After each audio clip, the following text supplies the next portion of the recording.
¿Qué tal, queridas amigas y amigos? Como cada mes ya estamos aquí presentes y pendientes, su servidor y amigo Adolfo Vasconcelos. El día de hoy quiero compartir con ustedes el tema de la política fiscal fallida en México. ¿Por qué quise retomar este tema de la política fiscal fallida en México? Porque, pues bueno, me gustaría tomar como punto de referencia, ¿de acuerdo?, lo que corresponde a la reforma fiscal del 2000 para el 2021. ¿Por qué tomo esta reforma fiscal para el 2021? Porque, pues bueno, ahorita analizaremos que esta reforma fiscal para el ejercicio 2021, ¿de acuerdo?, pues bueno, contiene una serie de consideraciones que a los contribuyentes los van obligando y los van castigando cada vez más. El Servicio de Administración Tributario, a través de la Secretaría de Hacienda y Crédito Público, se ha constituido y se constituye como un inquisidor, más que como lo señala lo que son organismos internacionales, como organismos, como lo que deberían ser los ministerios de Hacienda, como organismos que fomenten la cultura para que los contribuyentes paguen los impuestos de manera voluntaria, mas no contribuyan y paguen los impuestos de una manera temerosa o de una manera que exista alguna coacción por parte de la autoridad hacendaria en este caso. Ahora bien, ¿qué es lo que sucede? Y me quiero remitir a 1994, cuando pues el Tratado de Libre Comercio, entra en vigencia, entra en referencia, entra como parte de la esfera jurídica de la economía nacional. En 1994 pues entró el Tratado de Libre Comercio, que como sabemos en el 2020 pues bueno, sufrió la modificación, se renegoció a lo que es el TEMEC, ¿de acuerdo? 20 años después, estamos hablando que un periodo largo. Aquí parte importante a tomar en consideración es pues que dentro de un transcurso de tiempo de 1994 a lo que fue 2020, un periodo de más de 20 años, simplemente lo que se hizo fue pues renegociar ciertos clausulados, cierta información que como parte del Tratado de Libre Comercio había quedado en desuso por una parte, o había quedado sin lugar a dudas fuera del contexto de lo que es la actualidad en el Tratado de Libre Comercio, como lo es las plataformas digitales, sin lugar a dudas, ¿de acuerdo? Ahora, hay fases de integración económica. ¿Y por qué me remito a las fases de la integración económica? Pues para poder poner en contexto el modelo fallido de la política fiscal en México, ¿de acuerdo? Ahora, hay 6 fases de integración económica. La primera fase de integración económica es el acuerdo comercial preferencial, lo que hoy conocemos como el Tratado de Libre Comercio, que se realizó que se firmó y entró en vigencia en 1994, ¿de acuerdo? Este acuerdo comercial preferencial, ¿en qué consiste? Bueno, en que existan políticas comerciales entre los países que son fijadas, es decir, pues bueno, como actualmente hay ciertas consideraciones entre los intercambios de bienes o servicios entre los países que celebraron el Tratado de Libre Comercio, como lo es Canadá, Estados Unidos y México, ¿de acuerdo?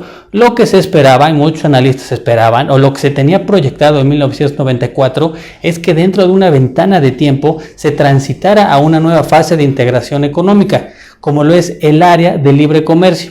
¿Qué quiere decir esta área de libre comercio? Pues que bueno, que los países miembros eliminen, ¿de acuerdo?, totalmente los aranceles en determinados bienes o productos. Es decir, pues bueno, por ejemplo, México, que importa a los Estados Unidos aguacate, pues bueno, se le elimine los aranceles por parte de los Estados Unidos, no aranceles preferenciales, como lo es en la primera fase del acuerdo preferencial, sino que se eliminen de facto. Y a su vez, México, por ejemplo, eliminara ciertos aranceles, como lo puede ser a la manzana, al jitomate, ¿de acuerdo? Esta sería la fase de integración 2, el área de libre comercio, que era lo que se proyectaba y se esperaba. Punto número 3, una unión aduanera. ¿En qué consiste esta unión aduanera? Pues bueno, se trata de un área de libre comercio en que existe una política comercial, ¿de acuerdo? Una política comercial de exterior en común. Ya no existe una distinción en cuanto a cada bloque económico. Hablando de bloque económico, México, Estados Unidos y Canadá, cada una tenga de manera segregada su política económica en materia de comercio exterior, en materia aduanera. Bien, fase número 4, un mercado en común. Este mercado en común, la característica principal es la unión aduanera y el libre tránsito de capitales y mano de obra. ¿Qué quiere decir? Pues que bueno, en este mercado común ya pueden entrar y salir capitales y mercado en común, y mano de obra, siempre y cuando, por supuesto, prevaleciendo lo que es el origen y lo que es, pues bueno, su nacionalidad, que en este caso podría ser, por ejemplo, que mexicanos transitaran a los Estados Unidos sin la necesidad de una visa, o viceversa, canadienses a México o estadounidenses a México, eliminando lo que son esas aduanas físicas que existen, ¿de acuerdo? O en los aeropuertos. Esa sería la fase de integración número 4.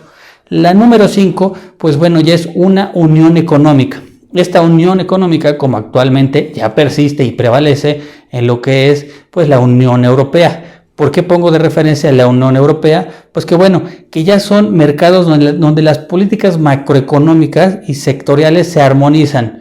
Es decir, ya existe un banco central, existe una moneda única, existe un banco central que gira en torno a lo que es la unión de todos los países, ya existe lo que es el tránsito libre de personas, de mercancías, de bienes, de productos, de servicios. Obviamente, tomando en consideración pequeños conceptos que deben de cumplirse. Más sin embargo, no existe una restricción arancelaria o aduanas físicas. Simplemente es un tránsito en el cual se pueden tomar un tren y transitar de un país a otro país, un avión, o simplemente con el automóvil transitar de un país a otro país. ¿De acuerdo? Esa sería la unión económica. La unión económica prevalece en lo que son las fronteras, sin lugar a dudas, y la soberanía de cada uno de los países como parte pues, de lo que corresponde a su territorio, sin lugar a dudas. Y número 6, la unión monetaria. Esta unión monetaria, que pues bueno, y es una moneda única en común, como nuevamente pongo en contexto a lo que corresponde al mercado de la Unión Europea con el euro, ¿de acuerdo? Aquí pues bueno, en la Unión Europea ya hay una moneda única de uso, ya existe el libre tránsito de personas y de mercancías, capitales, bueno, y siempre y cuando prevaleciendo, sin lugar a dudas, lo que corresponde a a los límites territoriales, ¿de acuerdo? Y lo subsecuente a la soberanía de cada país. Todo esto me remito, ¿por qué? Porque esto, después de más de 20 años en México, como parte de la renegociación del Tratado de Libre Comercio, no se pudo llevar a cabo. ¿Por qué? Pues como parte de lo que es la fallida política fiscal que existe en México. Ahora, vamos a poner en contexto qué es lo que sucede, ya que tenemos lo que es las fases de integración económica.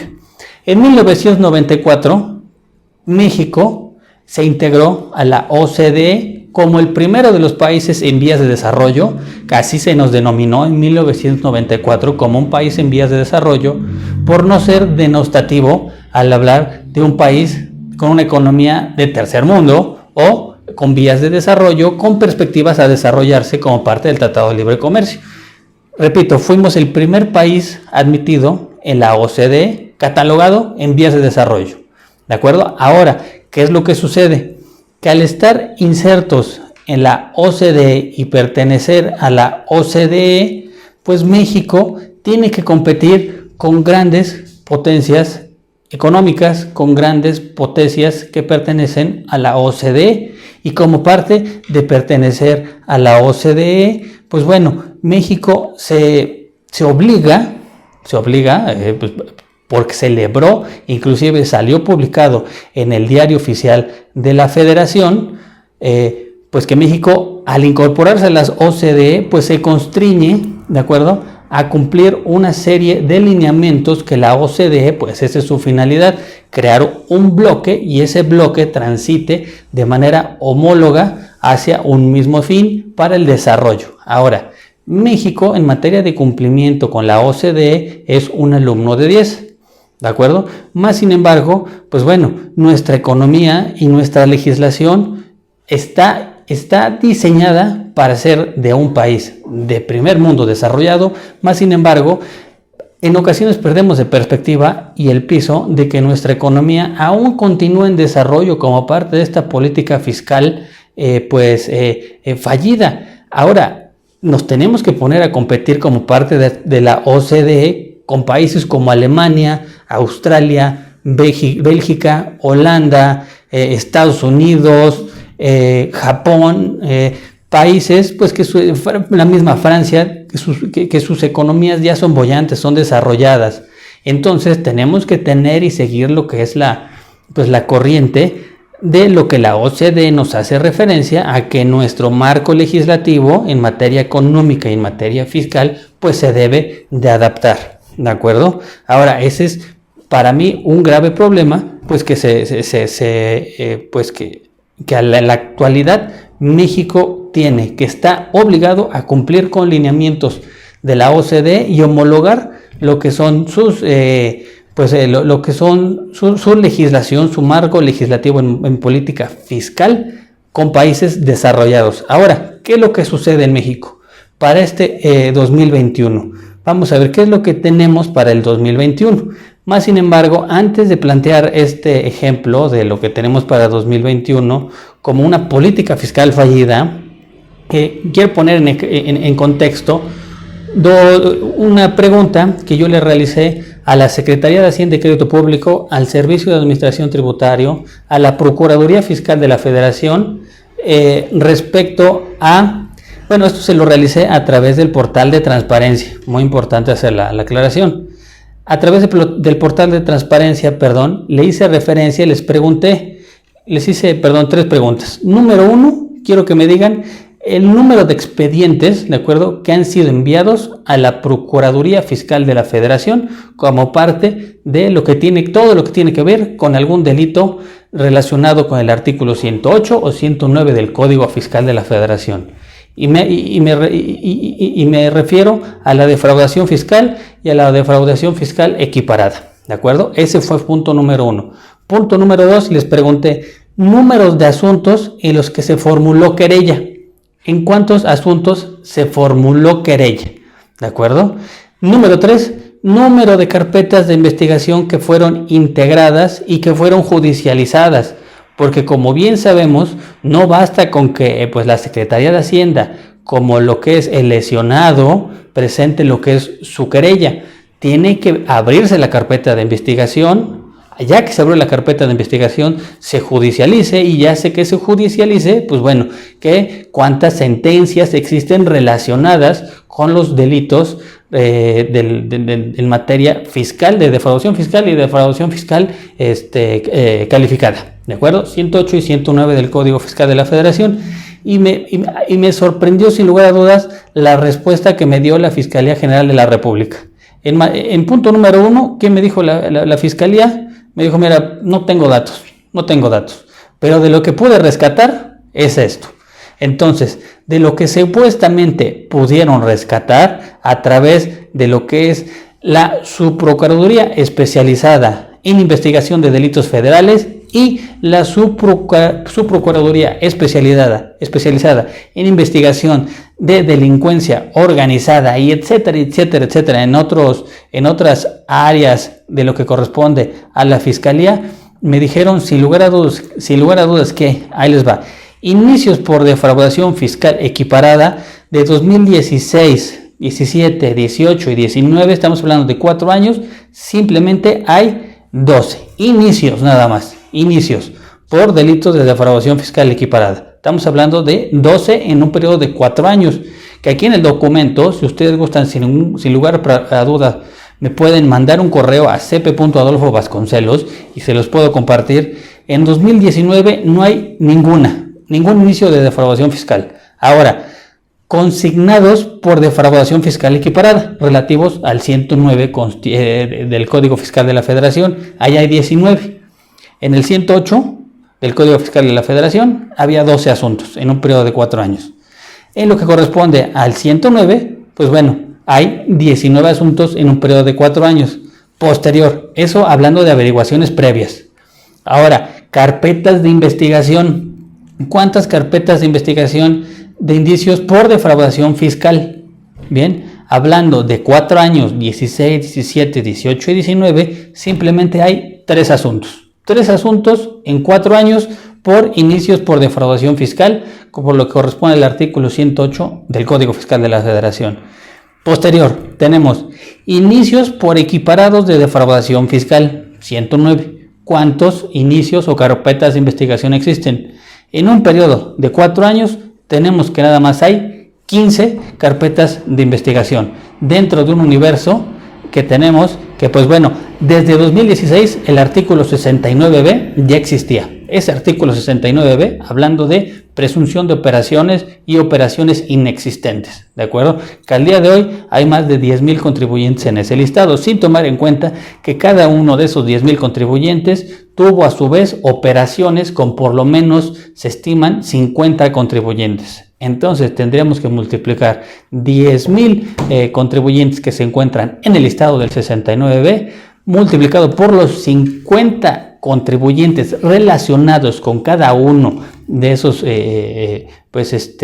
defraudadores del 69b, pues bueno, se convierte en un universo tremendo, que por lo tanto tenemos que son 15 inicios por equiparados de defraudación fiscal en 4 años y 3 por inicios de defraudación fiscal en 4 años. Posterior, ¿cuántos hay judicializados? ¿De acuerdo? Judicializados por defraudación fiscal, en 4 años tenemos que nada más hay 1. Y ese 1 es el 2018. Y no sé si ese único judicializado de 2018 tenga algo que ver con el caso de la señora Elbester Gordillo. ¿De acuerdo? Que es el único que me hace referencia en el documento, que por cuestiones de secrecía no me pudieron hacer referencia al nombre de quien corresponde. ¿De acuerdo? Posterior, tenemos judicializados por equiparados a defraudación fiscal, hablando del 109. Por equiparados, en un periodo de 4 años, tenemos 3. En el 2016, 1. En el 2017, ninguno. En el 2018, 1. Y en el 2019, 1. Estamos hablando que hay 3. Posterior, sentencias por defraudación fiscal. ¿Cuántas sentencias hay por defraudación fiscal? Algo sorprendente que me deja sin palabras. Hablando del artículo 108 y cuántas sentencias por equiparados de defraudación fiscal. Por defraudación fiscal, 108. Y por defraudación fiscal equiparadas, ¿cuántas sentencias existen en un periodo de 4 años? Tenemos que más en referencia que existen 0. Ninguna. Entonces, ahí está claro cómo el modelo actual de la política fiscal mexicana está plenamente fallido. No existe. ¿Para qué está el artículo 69b del Código Fiscal de la Federación? Este terrorismo fiscal que existe, inquisidor, por parte de las presunciones, por parte de la autoridad fiscal. Hablando de presunciones, pues sin lugar a dudas me refiero y quiero hacer énfasis en 2 supuestos. En el artículo 5A del Código Fiscal de la Federación, en materia de lo que corresponde a la razón de negocios, que parten de una hipótesis, ¿de acuerdo? Y parten de un supongando, porque pues no existen elementos, ellos parten de un hecho conocido hacia uno desconocido, como se ha sentado en las bases de la jurisprudencia, ¿de acuerdo? En lo que es muy importante hacer mención, pues que como ya he hecho el comentario en antiguos programas, pues bueno, las presunciones en materia tributaria no rompen ningún principio constitucional, lo ha señalado los precedentes judiciales. Hay algunos que hacen referencia a que, pues bueno, la presunción de inocencia sí debe de prevalecer, como lo hace referencia nuestra Constitución, por ahí de los artículos 20 y 21, ¿sale? Pero hay otros precedentes judiciales a que nos hace referencia a que no. La presunción de inocencia en materia fiscal no existe. ¿Por qué? Porque para eso están las presunciones. Estas presunciones, vuelvo a lo mismo, del artículo 5A en materia de sustancia de razón de negocios y del 69B en materia de materialidad de las operaciones.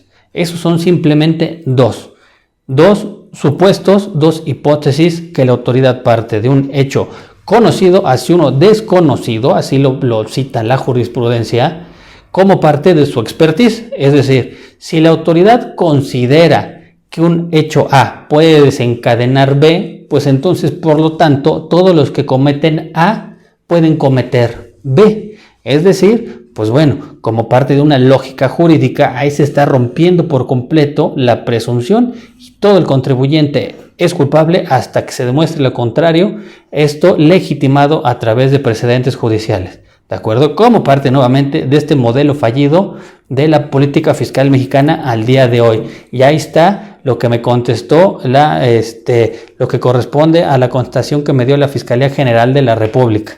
Eso sin tomar en cuenta información que recibí por parte de la Procuraduría Fiscal de la Federación referente al mismo planteamiento. ¿Cuántas carpetas de investigación existen? ¿Cuántas querellas? ¿Cuántas se judicializaron?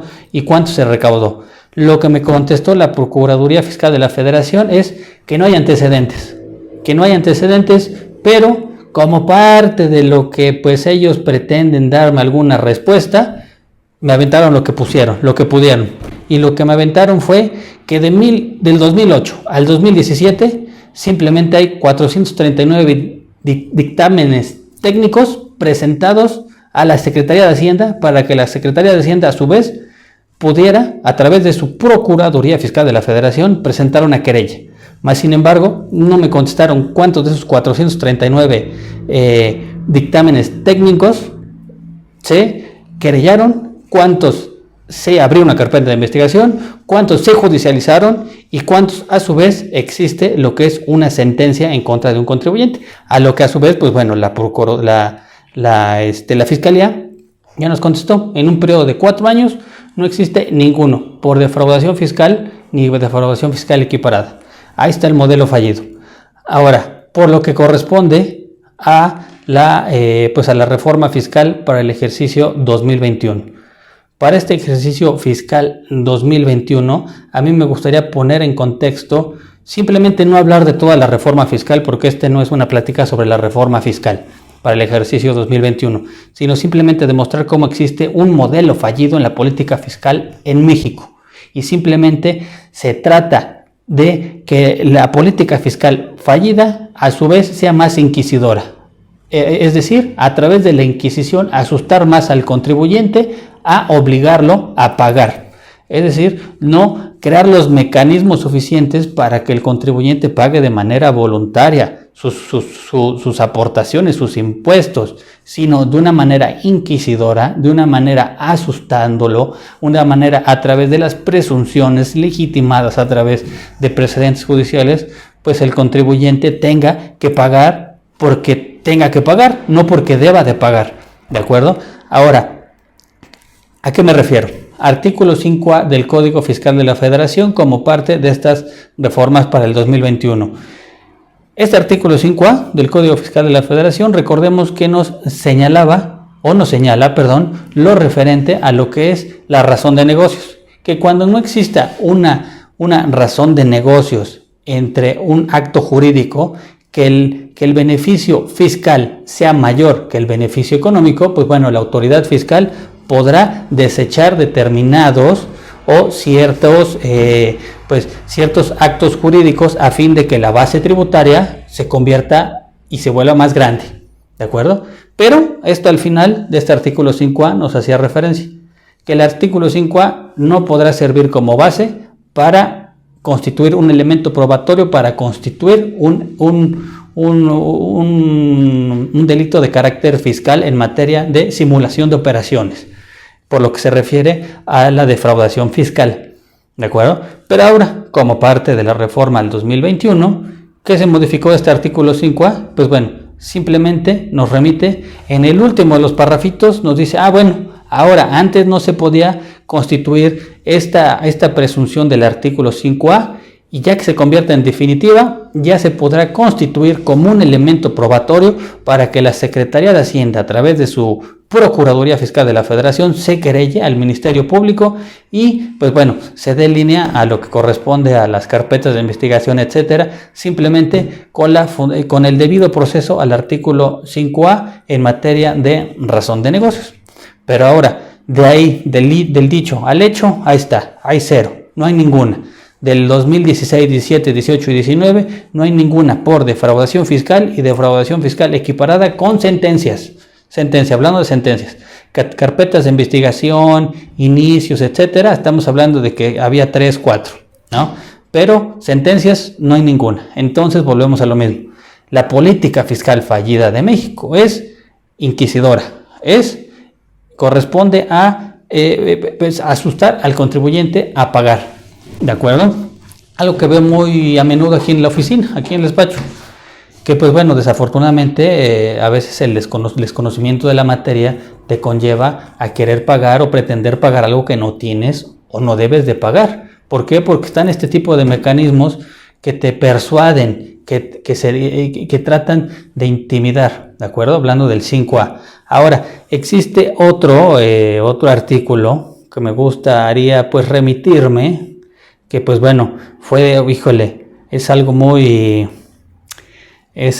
absurdo, y me refiero a lo que corresponde al artículo 33.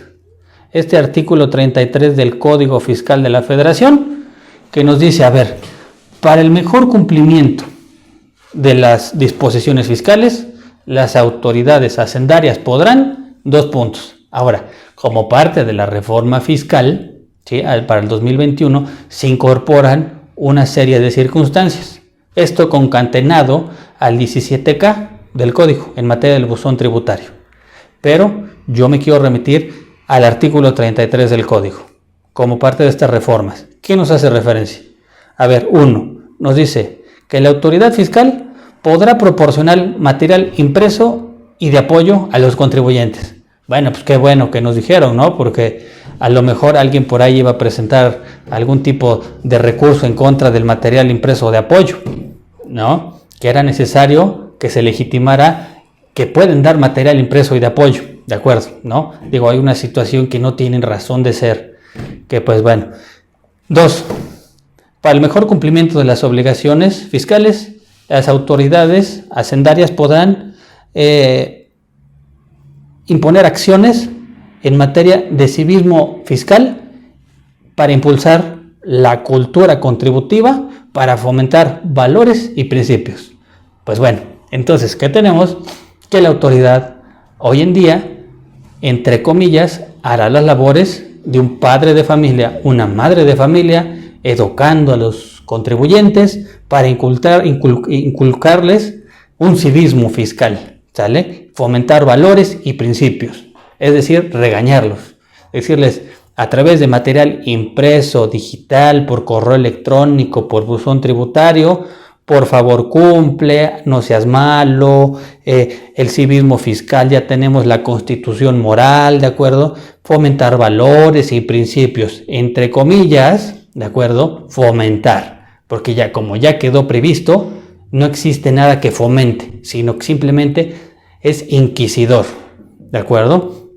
Ahora, en esta materia de inquisiciones del artículo 33, pasamos a un siguiente apartado que nos hace referencia a que va a invitar a los contribuyentes para que ellos de manera voluntaria se presenten en las oficinas de la autoridad, para que de manera voluntaria a su vez también los contribuyentes corrijan su situación fiscal a lo que corresponde a presunción de la autoridad. Es decir, la autoridad le va a decir, contribuyente, ven, siéntate aquí en mi oficina, yo te voy a decir qué es lo que debes hacer y cómo lo debes hacer, ¿de acuerdo? Algo que en la actualidad, por cuestiones de la pandemia, los asesores fiscales no nos están permitiendo el acceso a lo que son los recintos del SAT, pero anterior al tema de la pandemia, simplemente de la misma manera no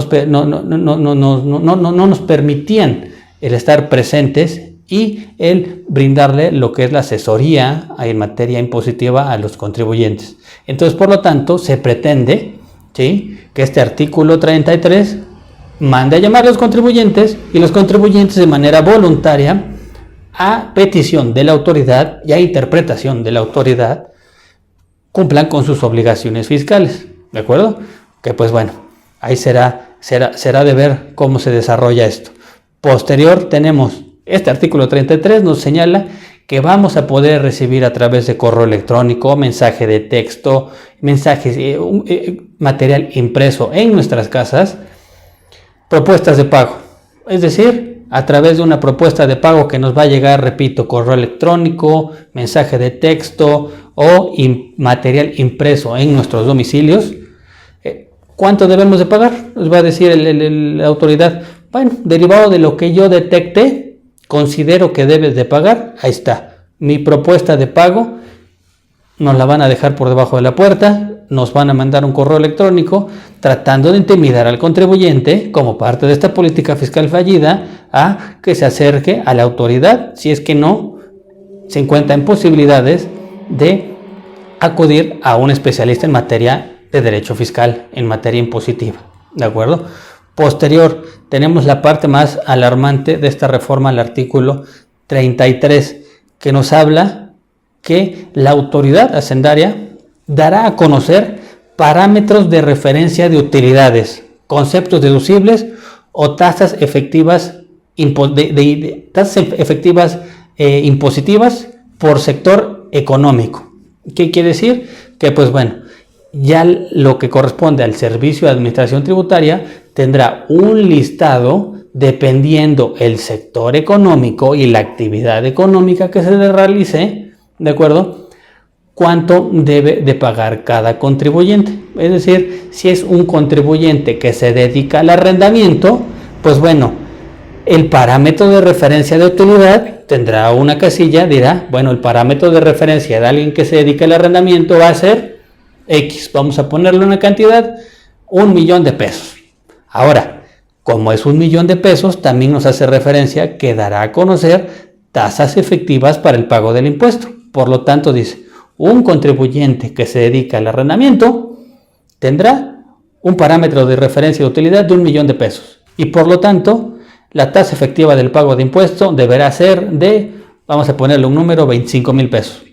Entonces, ya existirá un marco de referencia sobre el cual los contribuyentes deberán de pagar. Porque si no pagan, ¿qué es lo que sucede y cuál será la consecuencia? Este artículo 33 nos lo dice todo. Nos hace referencia a que comunicará a los contribuyentes si es que se encuentran pagando por debajo de estos parámetros de referencia o sus utilidades se encuentran por debajo de los parámetros, les estará llegando correos electrónicos, mensajes de texto, cartas de invitación a los domicilios, en los cuales, pues bueno, se les estará intimidando para que, pues bueno, paguen sobre esta base. Es decir, los contribuyentes, si no pagan sobre esta base de parámetros de referencia, se encontrarán expuestos a que pues, la autoridad inquisidora se encontrará atizando con mensajes de texto, con correos, con llamadas, con información en el buzón tributario e inclusive también como parte de este artículo 33 del Código Fiscal de la Federación nos hace referencia a que la autoridad fiscal, ahora no obstante todo esto que les comentaba, ya podrá enviar de la misma manera correo, mensaje de texto, por medio de material impreso de apoyo o por llamada, ¿de acuerdo? Podrá hacer referencia intimidando a los contribuyentes cuáles son las consecuencias en caso de incurrir en determinada conducta. Es decir, un contribuyente que es cumplido, un contribuyente que es formal en el cumplimiento, valga la redundancia, de sus obligaciones fiscales, no obstante se encuentre al corriente, estará recibiendo información inquisidora, información intimidatoria que le puede pasar si es que incurre, por ejemplo, en la omisión de una presentación de una declaración informativa de operaciones con terceros. En este caso le dirá, estimado contribuyente, recuerde que si no presenta usted su DIOT a tiempo, la multa que se le podrá imponer será de 7,000 a 15,000 pesos y de 15,000 pesos por cada uno de las solicitudes de requerimiento de cumplimiento de presentación de esta declaración informativa. Entonces, por lo tanto, esto a su vez que va a tener como consecuencia, pues que el contribuyente se va a sentir intimidado, se va a sentir amenazado y se va a sentir pues un tanto atemorizado de que la DIOT no se mande, porque si no, la consecuencia va a ser una multa de 15,000 pesos. Por lo tanto, pues bueno, vuelvo a lo mismo, la política fiscal fallida es la intimidación, simplemente la intimidación y la recaudación a través de la imposición de multas, porque ya como quedó claro, ¿sale? Y estoy dispuesto a poder compartirlo con todos y todas que me soliciten este documento a mis redes sociales, que me pueden encontrar como Adolfo Vasconcelos Pérez, sobre cómo la Fiscalía solita se abre y nos dice: no tengo muy pocas carpetas de investigación, no tengo lo que corresponde a sentencias por defraudación fiscal equiparada. Entonces, la política fiscal fallida corresponde a intimidar simplemente multar a los contribuyentes. ¿Qué pasa con estos más de 10,000 contribuyentes que se encuentran como parte de este 69B? Pues no pasa absolutamente nada. Simplemente cada vez se va abriendo más lo que corresponde a la intimidación a los contribuyentes. Porque si actualmente la autoridad fiscal utilizara y ocupara los medios y los mecanismos con los que cuenta en la legislación fiscal, sin lugar a dudas no habría más que hacer, no sería necesario iniciar lo que corresponde a presentar querellas. ¿Y por qué hago referencia a esto? Porque simplemente basta con observar qué nos hace referencia el artículo 17H del Código Fiscal de la Federación en materia de cancelación de sellos digitales. Porque pues bueno, la cancelación de sellos digitales, recordemos, hablando del 17H y 17H bis del Código Fiscal de la Federación, se puede dar entre muchos supuestos, entre los dos más importantes que hoy en día radican y son el dolor de cabeza del fisco federal, que es las operaciones simuladas de los comprobantes fiscales. ¿De acuerdo? Este artículo 17H y 17H bis prevén que los certificados de sellos digitales se pueden cancelar a los que emiten comprobantes fiscales y a los que adquieren los comprobantes fiscales. Muy fácil. A los que detecten que que están emitiendo comprobantes fiscales, pues les cancelan el certificado de sello digital y pues bueno, se termina con el problema, se termina con lo que es la empresa que estaba emitiendo comprobantes fiscales sin tener que presentar y tratar de dar la apariencia de que se iniciaran carpetas de investigación, ¿de acuerdo? Y dos, ¿qué pasa con el que lo adquiere? Que sin lugar a dudas, el que adquiere el comprobante fiscal es el más afectado, que en programas posteriores platicaremos cuáles son las consecuencias del que adquiere el comprobante fiscal. Porque el que enajena el comprobante fiscal y simula la operación, pues simplemente el máximo castigo que tiene es que se le cancele el certificado de sello digital y se le incorpora el 69B, y en un caso muy remoto, como ya quedó claro, se vaya y se judicialice su carpeta de investigación como parte de un presunto defraudador. ¿Ok? Pero ¿qué sucede con el que adquiere el comprobante? El que adquiere el comprobante, pues bueno, incurre en una serie de supuestos, en una serie de multas o en una serie de circunstancias que sí le afectan, porque esta empresa que adquiere el comprobante fiscal, para reducir la base tributaria, cuenta con capacidad económica, capacidad de pago, capacidad material, si es un negocio en marcha. Es por eso que adquiere el comprobante, porque está en constante movimiento. Ahora, este artículo 17H bis, ¿qué nos hace referencia? Que si un contribuyente adquiere un comprobante fiscal, ese comprobante fiscal está relacionado con algún contribuyente que simuló operaciones y el contribuyente que lo adquirió no pudo demostrar la materialidad de la operación, una de dos: o regulariza su situación fiscal o le cancelan el certificado de sello digital. Y ya quiero ver a los contribuyentes que adquieren comprobantes fiscales si es que son osados y si es que no, una de dos: o no regularizan su situación fiscal o prevalecen por la eternidad con el sello digital cancelado sin que su empresa, su negocio, el contribuyente, el ente jurídico, como le querramos llamar, pueda continuar laborando, pueda continuar con lo que corresponde en una actividad económica. Porque como sabemos, las personas morales o las personas físicas, según corresponda, pues bueno, tienen lo que es un crédito mercantil, tienen un nombre que pues en ocasiones es lo que llama al contribuyente a estar con él, o a su vez, de acuerdo, puede ser que existan contratos, cuestiones contractuales vinculadas al contribuyente que no es tan fácil simplemente brincar de un contribuyente a otro.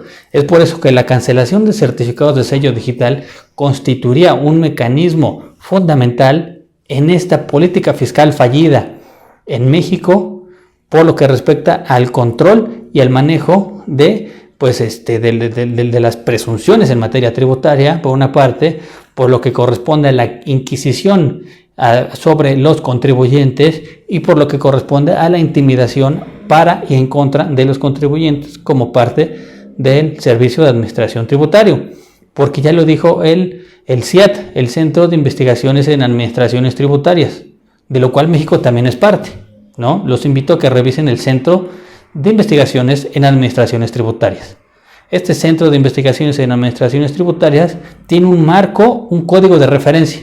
Este código de referencia, como parte del prólogo, simplemente del prólogo, hace referencia a que los ministerios de Hacienda deben de fungir como un mecanismo amigable para que el contribuyente pague de manera voluntaria, más no como un medio inquisidor para intimidar y que el contribuyente pague a costas del miedo, como en la actualidad está sucediendo y quedó demostrado en esta plática, en este modelo de la política fiscal fallida, ¿de acuerdo? Y simplemente esos son algunos de los supuestos que quise poner sobre la mesa, ya sin ahondar en lo que corresponde a la reforma fiscal para el ejercicio 2021, porque si observamos está plagada de cuestiones inquisidoras a los contribuyentes. Ya simplemente para terminar esta plática quiero remitirme al artículo 26 del Código Fiscal de la Federación en materia de responsabilidad solidaria de los contribuyentes, ¿de acuerdo? Responsabilidad solidaria con los contribuyentes. ¿Y cuál es esta responsabilidad solidaria con los contribuyentes? Tenemos que son los que emiten comprobantes fiscales, los socios o accionistas, una vez que el contribuyente ya está inserto como parte de la lista del 69, o el que adquiere el comprobante fiscal, siempre y cuando tenga un monto dentro del ejercicio más de 7.8 millones de pesos, los socios, accionistas, como parte de lo que corresponde a la parte alícuota del capital, serán responsables solidarios de lo que corresponde al perjuicio que se le vincule al fisco federal. Esto vuelvo a lo mismo, parte inquisidora. Simplemente del dicho al hecho hay un gran trecho. Por mi parte eso es todo, amigos. Muchísimas gracias por haber estado aquí conmigo. Recuerden, yo soy Adolfo Vasconcelos. Me pueden encontrar en redes sociales como Adolfo Vasconcelos. O en mi correo electrónico, cualquier duda o comentario, sin lugar a dudas, se los voy a agradecer muchísimo. Es cpdecontadorpublico.adolfovasconcelos@gmail.com. Les agradezco mucho. Hasta la próxima.